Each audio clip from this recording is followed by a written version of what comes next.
आज पूरे भारतवासियों को, संपूर्ण विश्व को यमुना महारानी भूमंडल पर आई थी। जैसे गंगा पृथ्वी पर आई थी, ऐसे ही यमुना महारानी भी आज ही के दिन, आज यमुना छठ भी है, माँ दुर्गा का आज कात्यायनी स्मरण है, छठवां दिन। आज ही के दिन यमुना मैया भूमंडल पर पृथ्वी पर आई थी।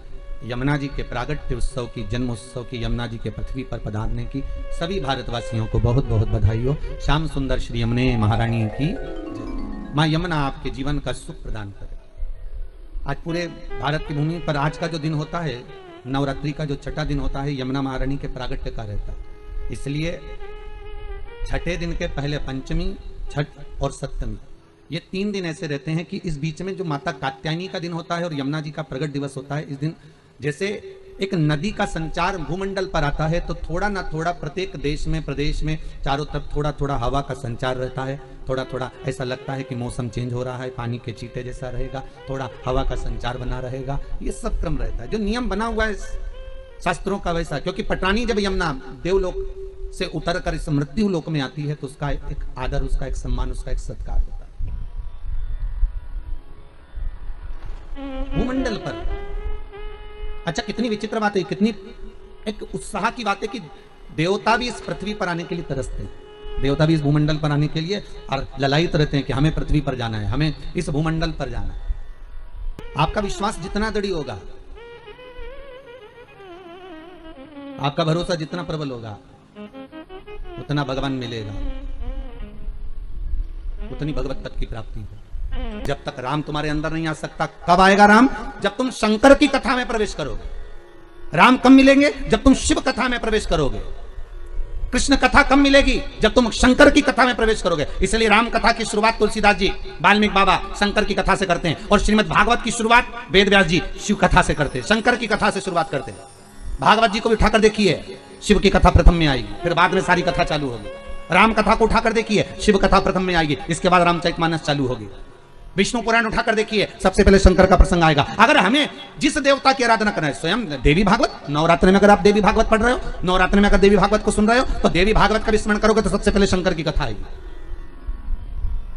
सारी पुराणों में सबसे पहले शंकर को लाकर दिया गया। क्यों? क्योंकि शंकर की अगर कथा में तुम प्रवेश कर गए, शंकर का स्नेह तुमने पा लिया, शंकर का अनुमोदन अगर तुमने कर लिया, शिव स्मरण में अगर तुम डूब गए, तो तुम्हें जिस देवता का तुम भजन कर रहे हो उसको पाने में देरी नहीं लगेगी, वो मिल जाएगा।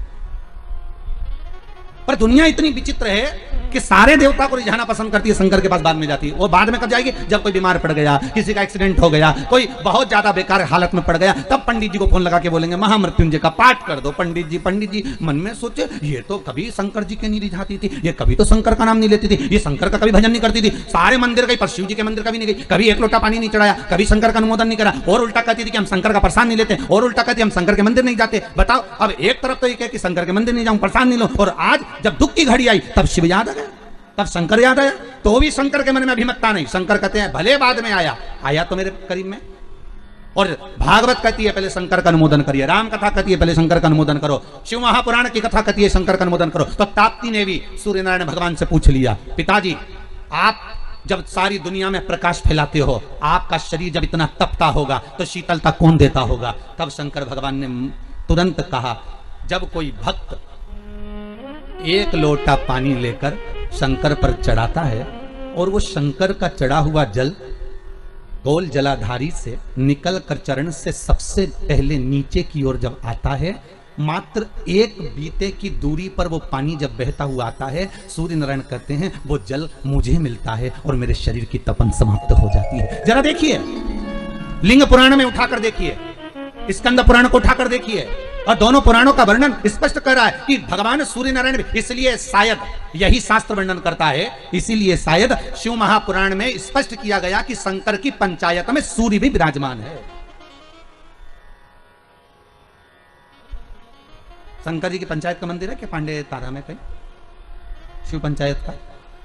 अरे बोलो तो सही, शिव पंचायत का कोई मंदिर है? नहीं है। शिव परिवार का तो होगा पर पंचायत का नहीं होगा। पंचायत का मंदिर तो मुझे नहीं लगता कि प्रतापगढ़ में भी है, शायद है प्रतापगढ़ पंचायत का मंदिर, बहुत बढ़िया होना चाहिए, बहुत बहुत सुंदर बात। शिव पंचायत, पंचायत में कौन कौन होते हैं? शंकर, दुर्गा जी, सूर्य नारायण भगवान, भगवान नारायण और गणेश जी महाराज। बस ये पंचायत। और परिवार में कौन कौन होते हैं? पार्वती, कार्तिकेय, गणेश, शिव, नंदी। ये परिवार शिव पंचायत में केवल 5। और शायद इसीलिए शिव महापुराण की कथा में जो पंचायत का महत्व कहा गया, उस पंचायत में सूर्य की भागीदारी जो कही गई है कि एक बीता। आपके यहां अगर कहीं पर आपने शिवलिंग का दर्शन करा होगा,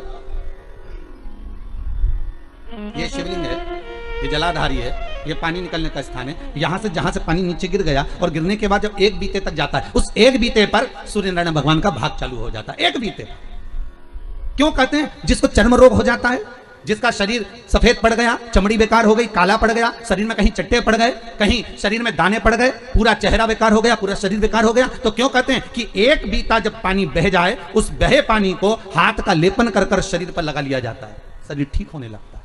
सूर्य का भाग वहां से चालू हो जाता है। शिव पंचायत का बड़ा महत्व है महाराज जी। अगर आप लोगों ने लिंग पुराण पढ़ी होगी या शिव महापुराण पढ़ी होगी तो उसका बड़ा महत्व है महाराज।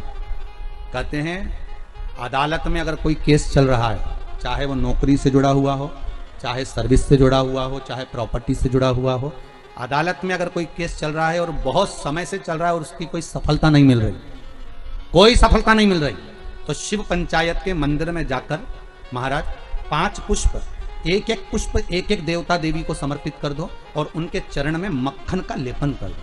काय का लेपन करना है? माखन का लेपन कर दो। और 5 देवताओं के सामने चौमुखी 5 दिए लगाओ, 4 बत्ती के घी के, गाय के घी के, एक एक देवता के सामने एक एक दिया लगाओ पंचायत। और काम ना कर कर वापिस लौट कर आ जाइए। वो केस विजयता अगर देगा तो आपके पक्ष में ही देगा, हार नहीं सकते। शिव पंचायत का बहुत प्रबल भाव है महाराज। शिव पंचायत कोई साधारण नहीं होता। कोई लड़का लड़की का विवाह हुआ हो, तलाक हो गया हो, दूसरी बार शादी नहीं हो रही हो, बहुत परेशान हो गए और विवाह नहीं जम रहा हो, तो शिव पंचायत के मंदिर में बैठकर 5 देवताओं पर जल और उस जल में चंदन मिलाकर चढ़ाया जाता है महाराज। केवल 3 प्रदोष चढ़ा देते हैं, चौथी प्रदोष तक तो बाबा कृपा ही कर देता है महाराज। शिव पंचायत का इतना महत्व है।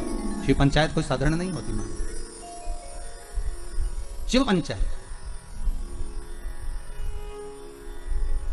जिसकी कमर का गुरिया खसक गया हो, या घुटने की हड्डी खसक गई हो, या हाथ पैर कहीं की भी कोई हड्डी खसक गई है महाराज, और डॉक्टर अपना काम कर रहे हैं, गुरिया नहीं जम रहा, और आपको केवल दवाई से ही अच्छे होना है, तो मूंग, हरी जो मूंग होती है, वो शिव पंचायत के मंदिर में कम से कम 5 या 7 दिन तक चढ़ाएं। उसी मूंग को वापस उठा कर लाएं और उसको सुबह सुबह पानी में गलाकर खाना चालू कर दे। बाबा चाहेगा तो 15 दिन नहीं लगते, गुरिया अपनी जगह पर बैठ जाता है। शिव पंचायत, शिव पंचायत का बड़ा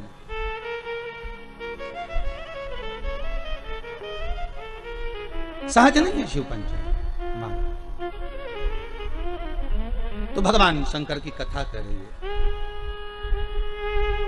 अगर कहा मान लो मैंने कह दिया, ताप्ती कहती है मैं पिताजी से पूछूं, तो पिता से कहा पिताजी आपके शरीर पर इतनी ताप पड़ती है, ए बाबुल ए पिता। ताप्ती छोटी थी तो कह देती थी पिता से तुरंत जाकर। छोटी बेटी में और बड़ी बेटी में अंतर होता है। बड़ी बेटी मर्यादा में रहती है, बोलती कम है, और छोटी तो तड़ तड़ बोल बुला के बुझ जाए। उसको जो बोलना है ना छोटी को, वो तो बोल देगी, वो रुकती नहीं है। बहनों में यही भाव है। बहनों में जो बड़ी बहन होती है ना, वो थोड़ी शांत रहती, शीतल रहती, और छोटी वो तो 2 मिनट जी तू चुप रहे, मैं सब बोल दूंगी, बस बात इतनी। तू तो ये बता लड़का पसंद है कि नहीं है, जुमाने का देखा तो वो कहते नहीं इतना कोई बस तो तू क्या करना, तू शांति बैठ, बाकी सब मैं निपटा दूंगा। छोटी गई, मम्मी हाँ तुम जीजी की शादी जहां कर रही हो ना, अच्छा नहीं लग रहा है, बताओ। वो बड़ी नहीं बोल पाई, इसने जाके बोल दिया, सबके सामने बोल दिया। ले तो दूल्हा भी मैं बैठा था, बापड़े ने सोचा चलो वापिस चलो क्या करे, जब यही बोल रही थी चलो। छोटी छोटी बोलती नहीं, बड़ी बोलेगी नहीं, और छोटी तुरंत ओ बोला बोले चली बस जा। अच्छा शादी ब्याह में भी बहुत ध्यान रखना पड़ता। बड़ी बहन की शादी कैसे भी कर दो, पर छोटी की में अगर जरा सी कमी रह जाए ना तो बोले बिना नहीं रहती। हाँ इतना था तो भी तो अच्छे से नहीं करी, बस बताओ। छोटी छोटी होती है, हम तो कहते छोटी खोटी भी होती है।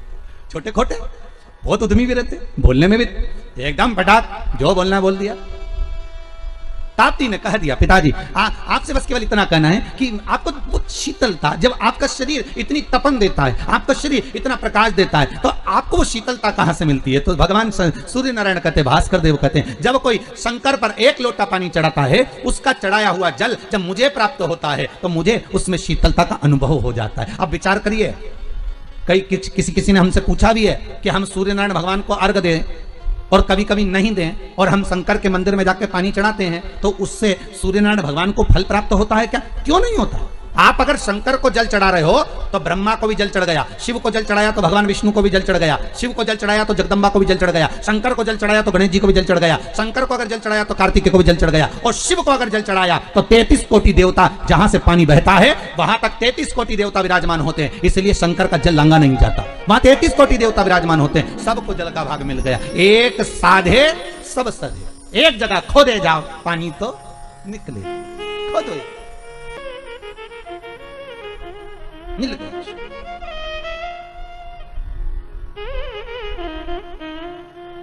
आप तीन सुन लिया जी, पिताजी को शंकर जी से भाग प्राप्त होता, इसलिए तपन नहीं होता। मैं तुझे एक बात कहूं, तू ठाकुर जी को बाद में भजना, कन्हैया को बाद में प्राप्त करना, सांवरिया की तू बाद में हो जाना। पहले एक निवेदन करती हूं, पहले शंकर का अनुमोदन कर, शिव का अनुमोदन, शिव का स्मरण, हाँ, शंकर का स्मरण, हाँ। यमुना जी बोली, पर पिता से मेरे को ये पूछना पड़ेगा कि मैं शिव का स्मरण तो करूंगी, जब तो करूंगी तब तो करूंगी, पर फल कहां मिलेगा?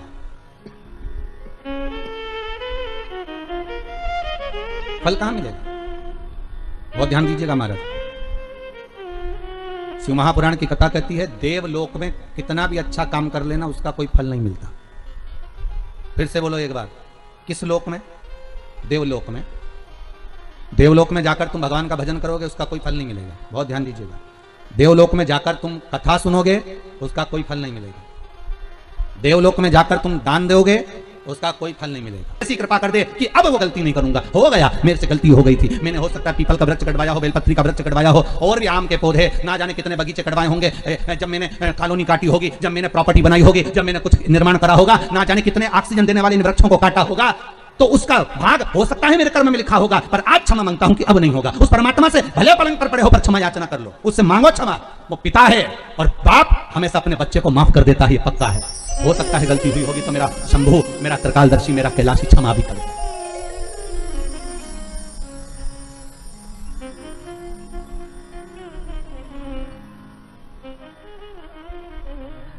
देने के लिए आतुरता, हो सकता है हमारा पुण्य, हमारा करा गया सत्कर्म, हमारा करा गया पुण्य हमारे सामने आता है, और हमारे द्वारा किया गया पाप कर्म भी हमारे सामने आता है, पाप कर्म भी हमारे सामने आता है। फिर निवेदन करूंगा, मत बुरे कर्म कर बंदे वरना पछताएगा, भगवान की आंखों से तू बच नहीं पाएगा, तू बच नहीं पाएगा।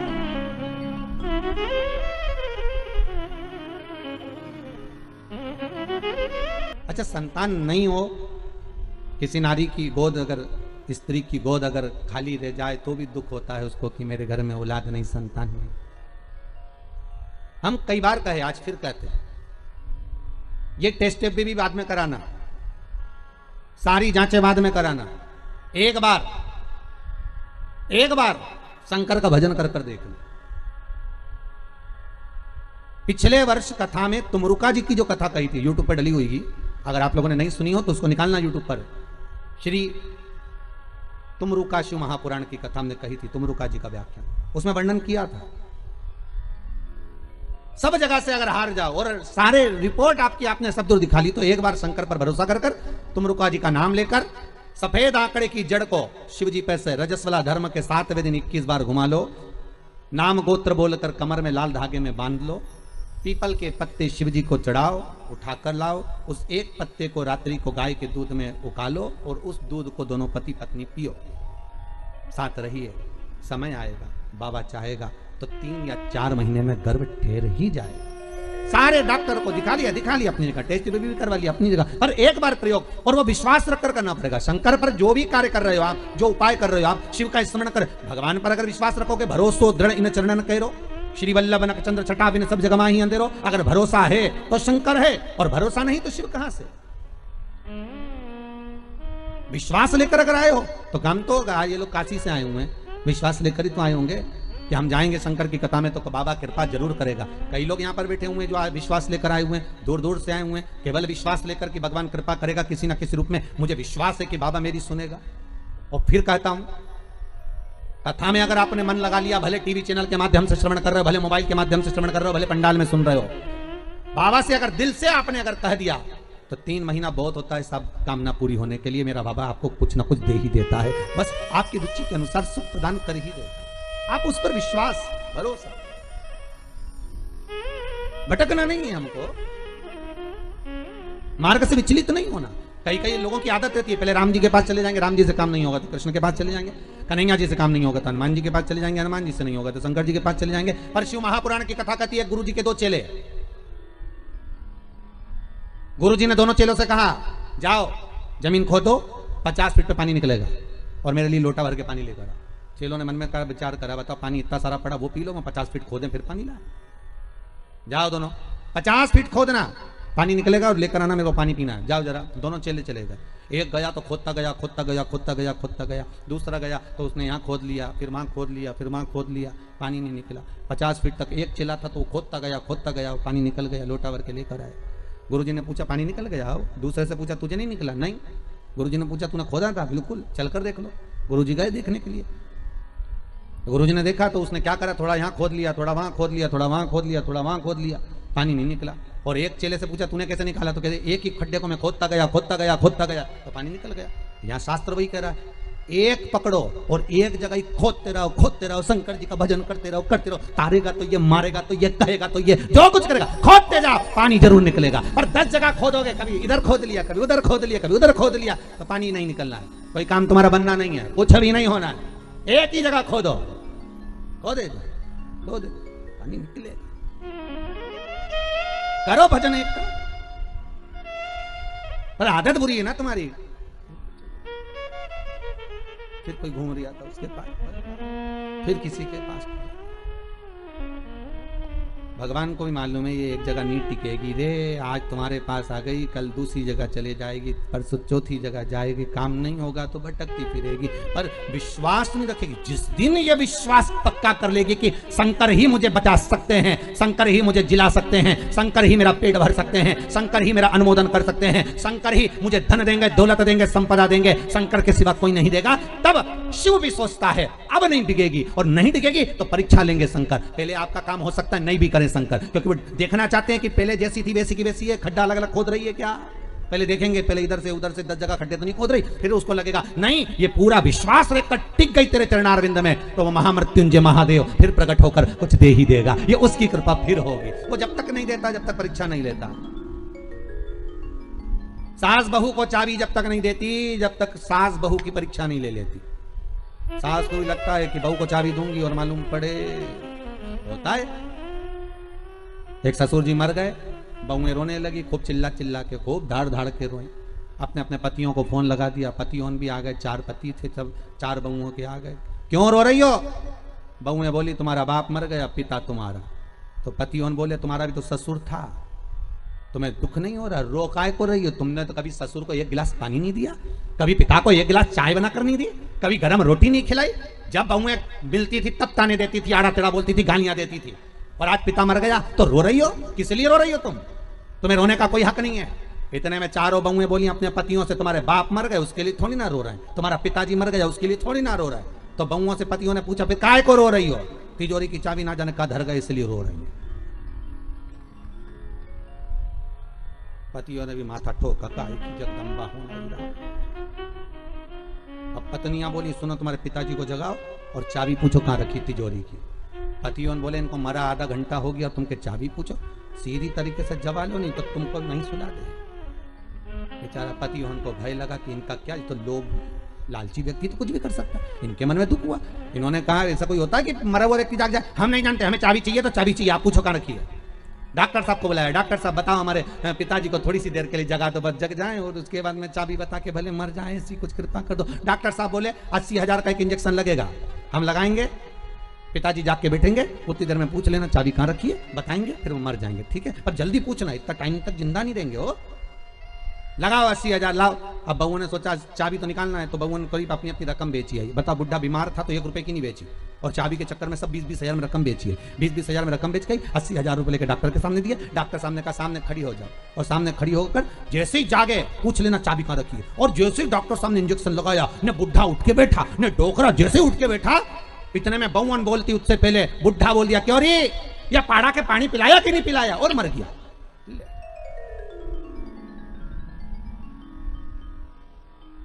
अब बहू तो और चिल्ला चिल्ला के रोने लगी। डॉक्टर साहब वंस मोर, एक बार फिर से।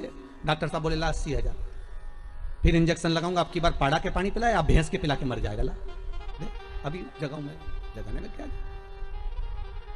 एक दुनिया है साहब, धन की मीत है, कोई किसी का नहीं संसार में, केवल धन ही मीत है। परसों की कथा में कहा था मरने के बाद सब कुछ फेंक देंगे, पर अंगूठी चिन्ह नहीं फेंकेंगे, सब रख लो। कौन फेंक रहा?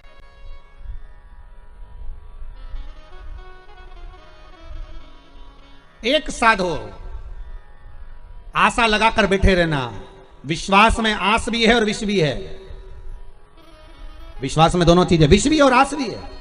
आप विश्वास लगाकर अगर बैठे हुए हो, तो आस अगर लगाए हुए हो, तो यह पक्का है कि शिव मिलेगा जरूर, शंकर प्राप्त जरूर होगा। अगर आस लगाई है तो मिलेगा जरूर, वो मिलेगा।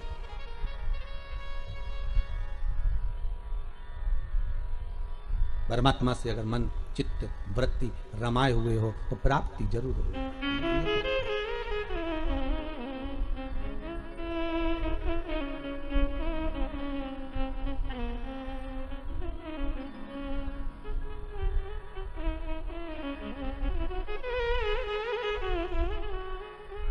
वो मिलेगा। और शिव महापुराण की कथा कहती है महाराज, उम्र भले कम हो पर भक्ति प्रबल हो। शिलाद की धर्म पत्नी से संतान नहीं थी,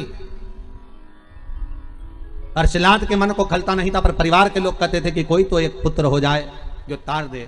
तब भगवान शिव ने आकर एक वर दिया, चिंता मत करो, एक दिन जब तुम भजन करने के लिए कहीं जा रहे होगे, पृथ्वी को खोदोगे, उसमें से एक बालक निकलेगा, वही बालक तुम्हारा पुत्र कहलाएगा। निकला बालक, उसका नाम नंदीश्वर रखा। क्या नाम रखा है? नंदी। वो नंदीश्वर। पर पिता इतने विचित्र थे। अरे दुनिया के लोग कहते हैं शंकर जी के मंदिर में नंदी क्यों होना चाहिए? दुनिया के लोग कहते हैं आखिर नंदी ने ऐसा कौन सा पुण्य करा कि भगवान शंकर के दरवाजे पर नंदी सदा के लिए विराजमान हो गया? कहते हैं शंकर से ज्यादा आराधना नंदी की भी करेंगे तो उसकी भक्ति प्राप्त होगी। तो नंदीश्वर में ऐसा क्या सुख है? नंदीश्वर क्यों शंकर के मंदिर में इतने सारे गणों में केवल एक नंदी ही क्यों बैठ गया? क्यों नंदी का होना क्यों जरूरी है शंकर मंदिर में? बिना नंदी के शिव पूजा क्यों नहीं जाती है?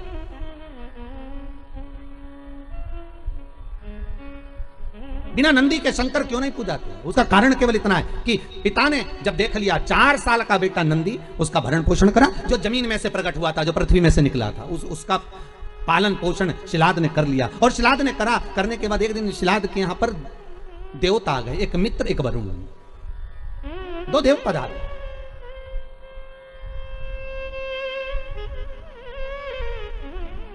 दो देव, मित्र और वरुण दोनों पधारे। और जब दोनों देव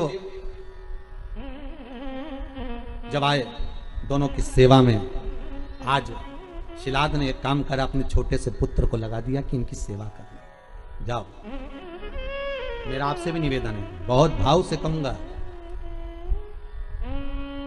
आपके घर में कभी साधु आए, सन्यासी आए, तपस्वी आए, संत आए, साधक आए, उपासक आए, तो मेरा निवेदन रहेगा कि आपके घर के पुत्रों को, किसको? आपके घर के पुत्रों को, आपके घर के पोतों को, आपके घर के बच्चों को सबसे पहले सेवा में लगाइए।